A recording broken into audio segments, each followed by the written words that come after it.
started the test, you were asking questions of the officer about how to perform the test. You can't do that. Okay? And he even tells you that. He says you started the test and I can't tell you, I can't give you further instructions. Okay? You do the 9 steps and you're wobbly and off balance. Okay? And then you do the turn. Okay? And you come back, and when you're headed back, you are literally all over the place, and then you go 1,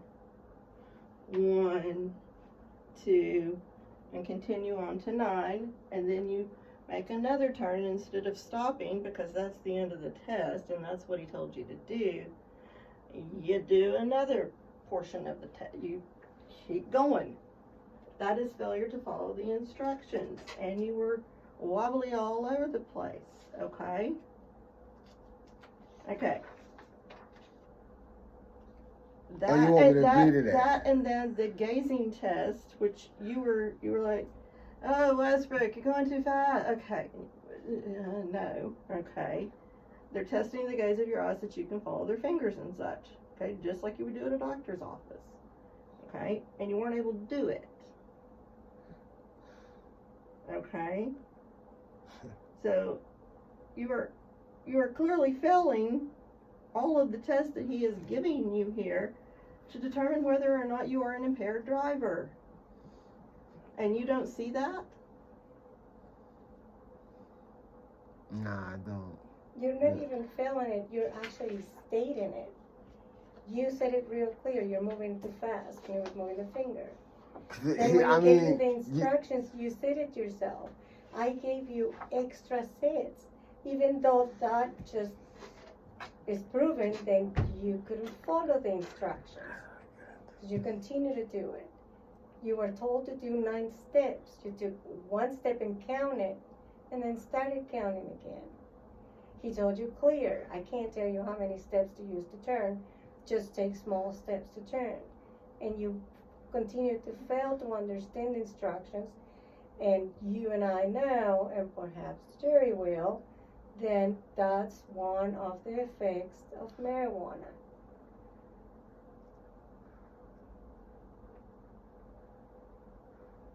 Just look at me and tell me then we're right. You know that's one of the effects. You're saying that you don't understand why you were charged with DUI drugs, okay? You think you think you're doing wonderful on this test? Do you think you're passing it? Do you think you're doing great? I sure did. Okay, no. Okay, no. You failed the test. Epically failed the test. Okay.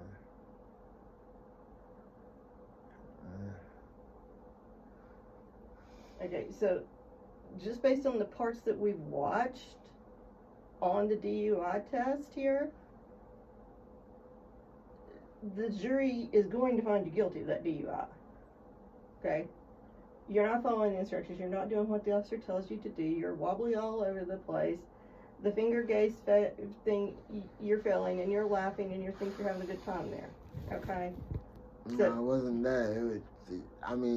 Y'all don't see how fast his finger was moving when it was up, when he did it. If you're driving and someone else gets in your way driving fast, I am aware of that. Effect. I am aware. Your reflex have to be clear enough to where you can respond. So if you're ever pulled over and they ask you to do one of these field sobriety tests, do you do them or do you decline them? You do them. Oh, okay. It's implied consent of having a driver's license and driving in the state of Georgia.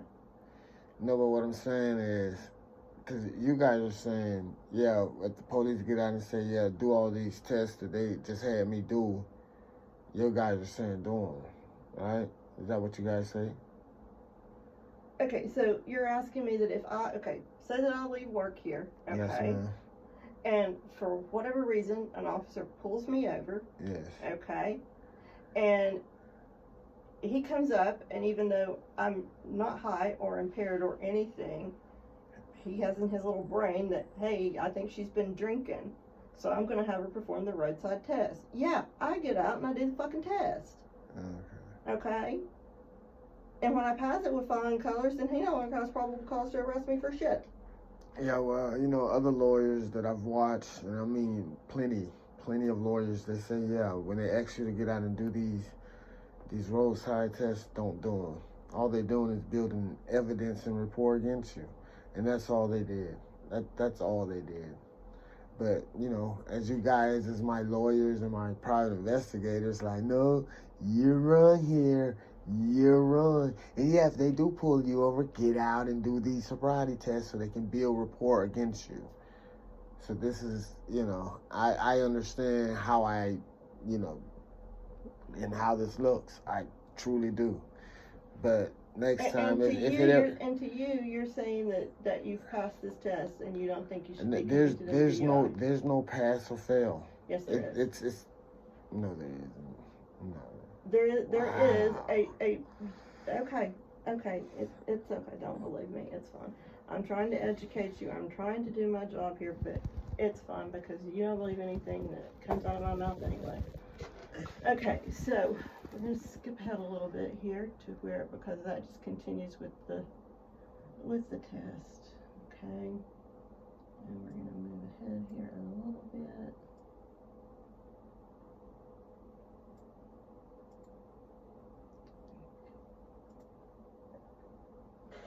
Hang on, maybe too far.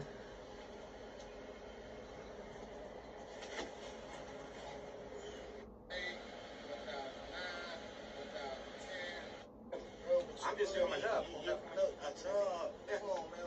With the crazy shit that's going on in America right now. Yeah. You know You know what happened a couple nights ago? What? Someone that was high ran someone over and killed him. Bro, I'm 2 minutes away from my house. Yeah. You ran someone over and killed him. Yeah. Take a seat in my car for me, okay? Watch your back. I'm gonna write back just a little bit there. See ya.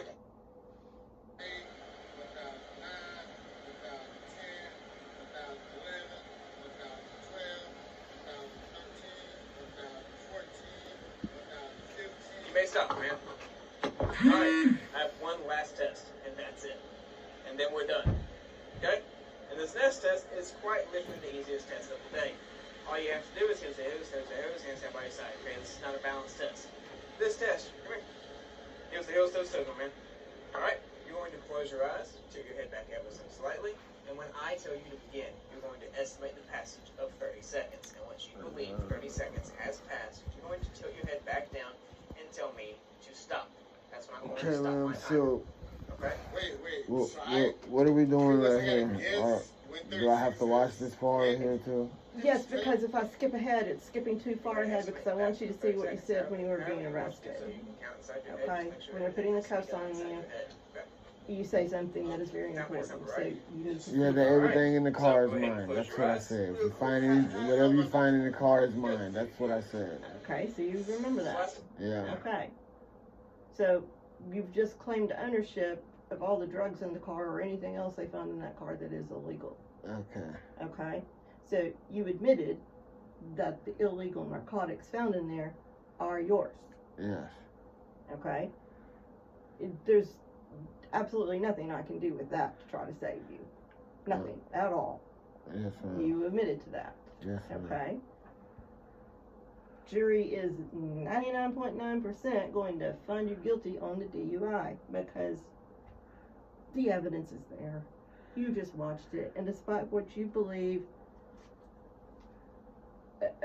a jury of 12 reasonable people is not going to say, oh yeah, he should be allowed to drive, he didn't do anything wrong. Well, Okay? quick question. So, when you go back, right, and well, obviously you just said that even if his windows up, my windows up, he could. But when you go back, his specific reason for pulling me over was for not using a blanker on a road that, you know, he did not say anything about, oh, I smell weed illuminating from your car and you didn't use your blanker. Okay, yes. But then you put it in the police report that you smelled weed and I didn't use my blanker. Okay. He pulls you over, okay, for the failure to use the blinker. That is an absolute legal stop, okay? And in this right here that I am giving you, this is the Wren decision. And the question for the Supreme Court here has to do with pretextual stops, okay? Okay, and it said, and this is, okay, the Court of Appeals affirmed the convictions holding with respect to the suppression issue, which they were trying to suppress a traffic stop, okay? Regardless of whether a police officer subjectively believes that that the occupants of an automobile may be engaging in some other illegal behavior, a traffic stop is permissible as long as a reasonable officer in the same circumstance could have stopped the car for the suspected traffic violation. Okay? That is the standard. Could any other officer have stopped you in this case for not using your turn signal? And the resounding answer is yes. Okay. Hold on, I'm not done. Okay.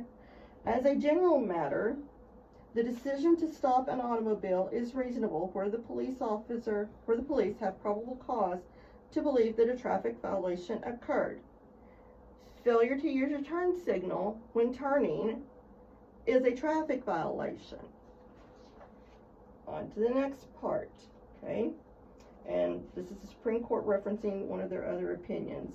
In United States v. Robinson, we held that a traffic violation arrest would not be rendered invalid by the fact that it was a mere pretext for a narcotics search. Okay?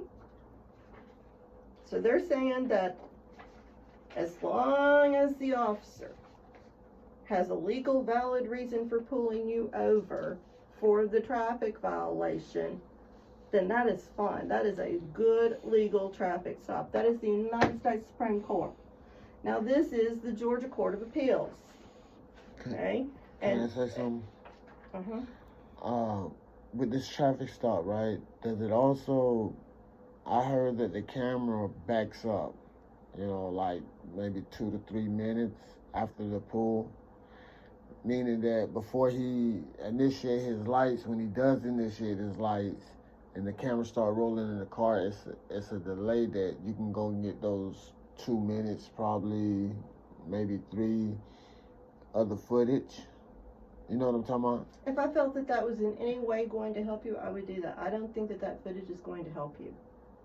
I do not believe that footage is going to show me anything that's going to help you. Well, see, here's the problem with that, though, Miss Morlock. Again, if you drive down that road, I mean, I'm pretty sure you're not going to use your blinker driving down this road. And that's the whole purpose of this stop. He stopped you because you did not use your blinker to turn. Yes. There's no other way for me to explain that to you. But you don't have to use a blinker to turn over. You do have to use a blinker to make any turn, left, right, or sideways. You have to use a blinker. But it is a traffic law, sir. It is a traffic law. I did not turn, ma'am. I went straight. We're going to forever argue that point. Let me go on and tell you what the Georgia Supreme Court is holding in this exact situation, okay? So, they are talking about whether or not stopping a motor vehicle for a traffic stop is legal or not, okay? And it says here, in other words, if the arresting officer witnessed the driver breaking even a relatively minor traffic law, a motion to suppress under the Fourth Amendment, which Fourth Amendment's listed in yours as a reason, arguing that the stop was pretextual, must fail. Another way to say that is, if there is a traffic violation, no matter how tiny it might be, the officer has good probable cause to pull you over for violating the traffic law. Okay? Which the traffic stop, which is predicated upon your failure to use the blinker, that is the entirety of the motion that I filed. The entirety of it. Have you been down that road, Miss Morlock? I have not, but I will before Tuesday. Have you been down that road, Miss Maria? I'm sure I had. Looking at the location, I'm sure I had. Nothing I can remember Due to exactly. due to her previous job, like, she Yeah, was all I'm over sure. the freaking county. It I'm was sure part of her that's job. right. That's right. Okay, before she came to work here, doing things that required her to drive all over Muskogee County and every single area of Muskogee County. Okay, so when she says that she probably has, she probably has. Okay. Yes, ma'am. Okay, so what part of this traffic stop are you not understanding? You have to use a signal in the state of Georgia to make a turn. It is a traffic law. Failure to use the signal is a violation of that traffic law. In the park. And the officer has, any officer, any police officer, or any Georgia State Highway Patrol officer, okay, or any sheriff's department deputy in Muskogee County, okay, can pull you over, or me, or anyone else, for a violation of a traffic stop. And if you don't think it happens, let me give you a really good example. We have another investigator. She works in a different part of the office with a different set of attorneys, okay? About 3 weeks ago, I was pulling out to go to court, okay? And she was pulled in, okay? And an officer was behind her. So of course, because I'm a lawyer here, I'm gonna drive by and make sure she's okay. At least I have to get out and use my powers as a lawyer to stop whatever shenanigans shit he's doing. Here was the problem, okay? No, this is not funny. Not funny at all, okay? No, but Okay, this happened, like, the first week of February is when it happened, because I know when I was on my way to court, okay?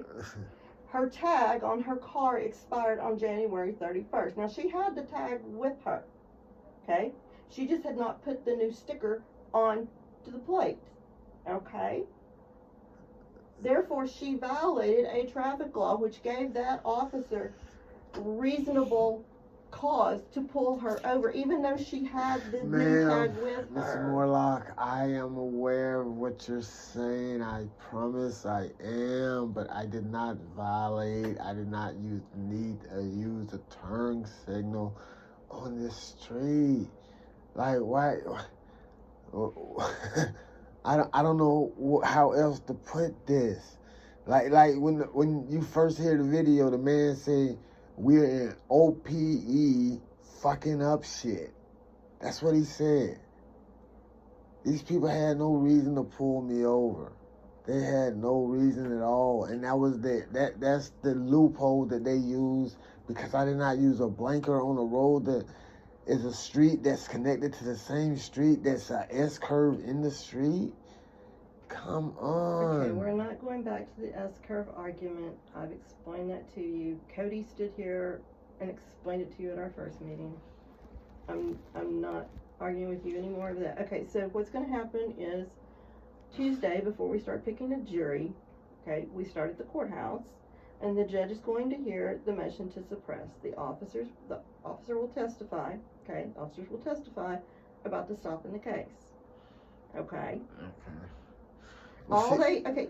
But listen to me, because this is important, okay? I'm trying to explain to you the standard of what the judge has to find, okay?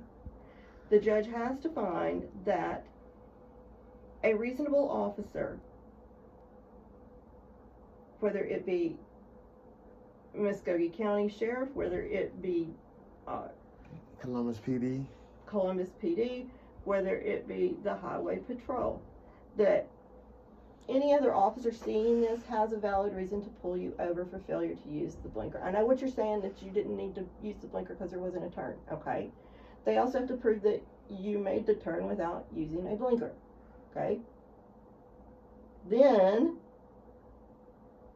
the judge only has to find, okay, so the officer has reasonable cause to pull you over, and it is a situation where you are making a turn and you did not use a turn signal and there's actually a turn there, okay? That's what the judge has to find. That's what the judge has to determine, okay? Is there a turn? Did you or did you not use your blinker? And the failure to use the blinker, if there is a turn there that you did not use your blinker to make, then that gives the officer permission to pull you over. I am aware of that. I am totally aware of that, Ms. Moore. Like, I am totally aware of all the street rules and laws. I'm totally aware. That's why I'm telling you right now. Like, I can understand if I was going left or right and I did not use a blinker going left or right. But there's no left or right when I'm going straight. Going straight. I'm not making a left or right. I'm going straight. And you're saying that, you know, if you thought it would help, it most definitely would help if you would have got the footage of the car following my car and the reason why he's saying he pulled me over. You know, at the beginning of this video, they said they're in OPE fucking up shit. So that tells you they're just out here giving people a hard time. And what? I got a Florida tag on my car. I mean, you don't have to hear it, Miss Morlaw. This is why I've been, you know, for the longest. But see, you've told me this before. I remember all of this. Yeah, the first time we met, and I was asking you to file the motion of suppress, and it never got did. The motion to suppress is going, I filed your motion to suppress. You have it in your hand. It's going to be heard on Tuesday. Yes. Do you understand me? Yes. Okay. End of discussion. I don't know what you did with it. I handed it to you and you did something. I know I have it.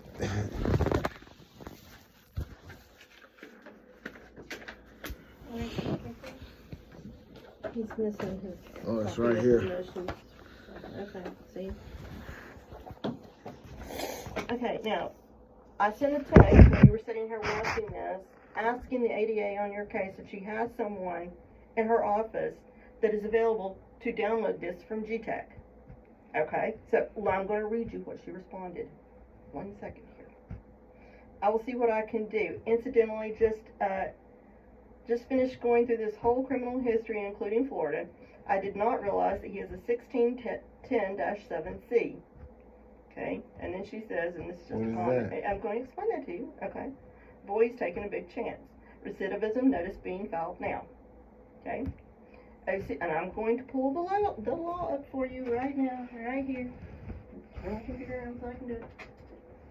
I'm going to pull it up, print it out for you. I don't understand none of that. Okay, I'm going to show you the law, and I'm going to explain to you what the recidivism statute means for you. Okay?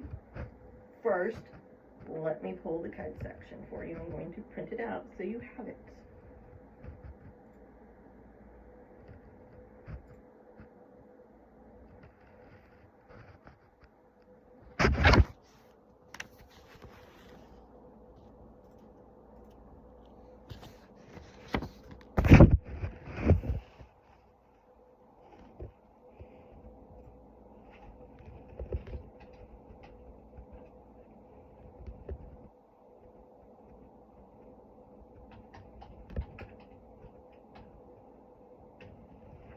I mean, you don't know it? You can't explain it to me? Yes, I do, but I want you to see it in writing.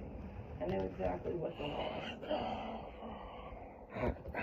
How did I end up getting you for a defender? I do not understand this. Okay, what have I just made you angry about? I just told I'm you not I'm pulling angry, up man. the law. I'm not angry, but you just read something out. And as my lawyer, I just asked you what does that mean. Now we have to wait, and instead of you just explaining it to me. Oh my God. This is just crazy.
Okay. It's officially called the repeat offender statute. We call it the habitual violator statute. What it says is that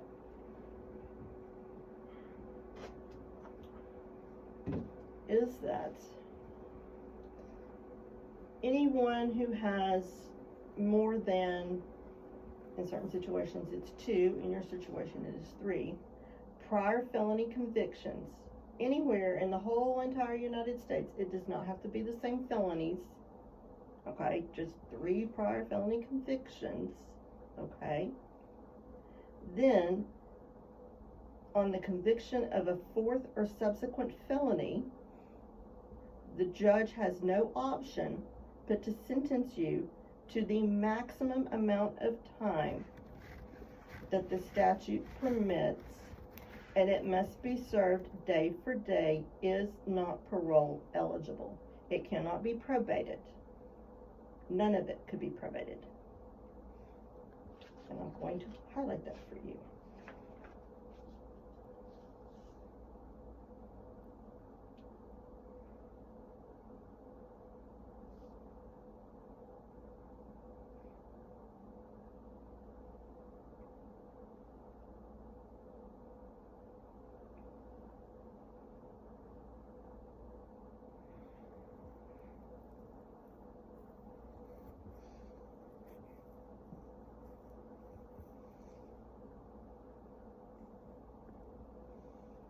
So pretty much you're saying I'm just dead in the water. I'm a dead fish. I'm telling you what the law is. Yeah. Okay? I'm telling you what the law is. Mm-hmm. And she said that she is right now filing that recidivism notice, and I can probably right now, I don't know how quick the clerk's system is going.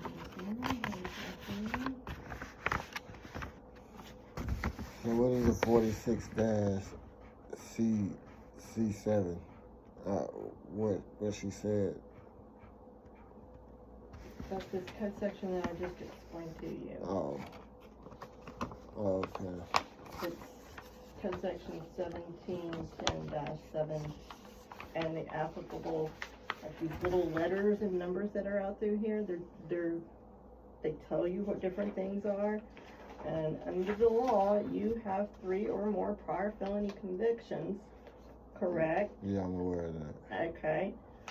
And the law says right here, anyone who has that, it says, and commits a felony within the state shall, upon conviction for such 4th offense or for subsequent offenses, serve the maximum time provided by the sentence of the judge based upon such conviction, and shall not be eligible for parole until the maximum sentence has been served. Okay, I'm aware of that. Okay.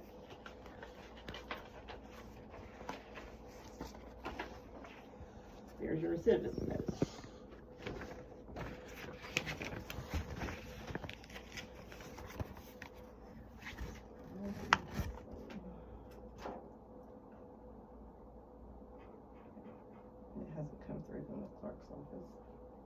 That means that she's filed it in the electronic system with the clerk's office and is waiting for a human being to look at it, actually accept the filing, and then put it in the electronic case file that's on the court of clerk's website. Okay. For the recidivism notice.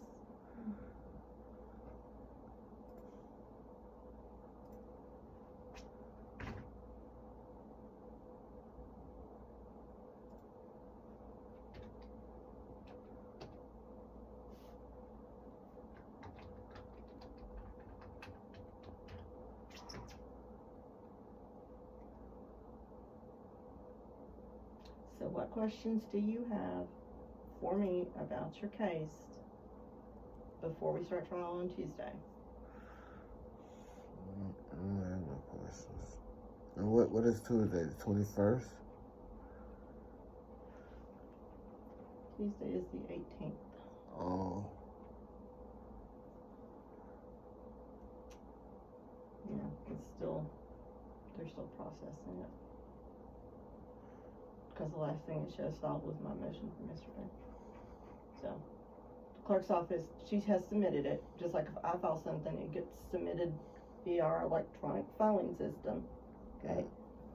And then just have to wait for the clerk to look at it and then post it to the case. That's all that's being done. So when I have it, you can stop by and pick up a copy of that tomorrow if you wish.